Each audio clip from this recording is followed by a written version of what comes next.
Seperti episod sebelum ni, semua ni teori sejarah alternatif, legenda rakyat dan catatan lama. Kita tak klaim apa-apa, cuma kupas supaya korang boleh fikir sendiri. Bro, kita dah sampai episod terakhir. Dari Semenanjung Emas zaman Ptolemy, Ophir, Pulau Nangka, Mataram, Sulu. Sekarang kita tutup dengan bab paling besar dan paling hangat, Khazanah Sunda dan Harta Amanah Soekarno.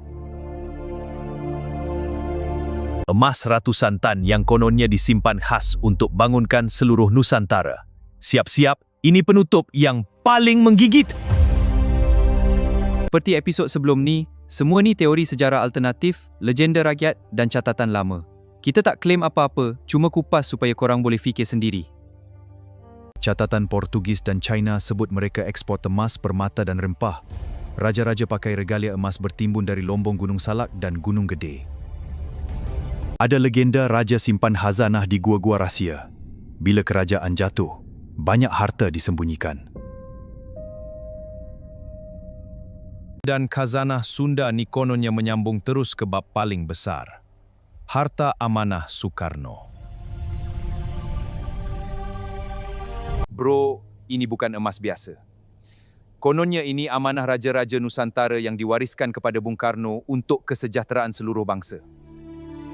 Harta ni dipercayai sambung dengan kekayaan kerajaan Sunda, Mataram dan Sulu. Jumlahnya dikatakan puluhan ribu tan emas murni.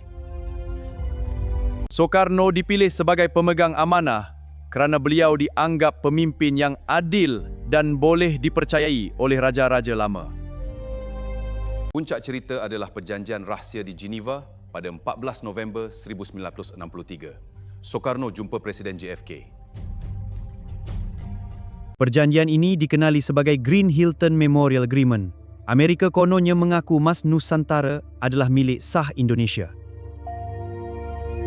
50% digunakan sebagai kolateral untuk ekonomi Amerika.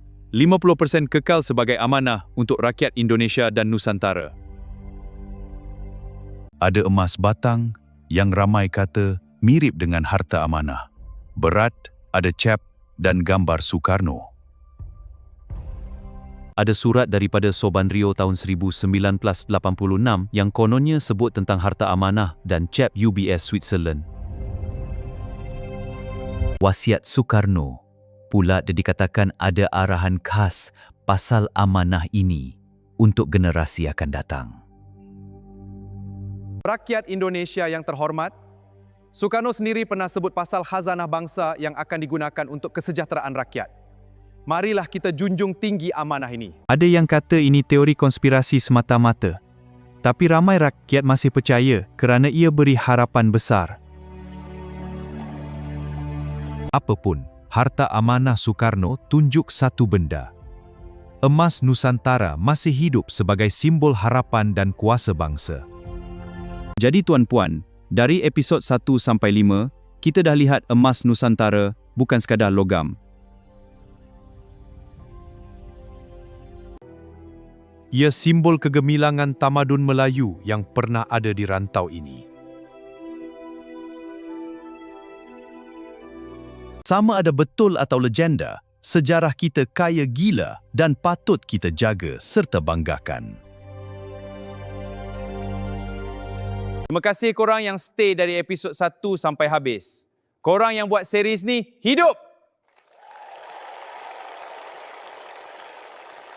Ini bukan akhir, ini permulaan. Masih banyak rahsia Nusantara yang boleh kita kupas bersama.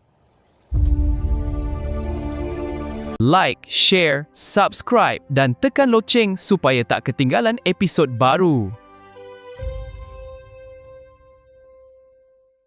Kita jumpa lagi dalam series baru. Salam dari Nusantara Emas.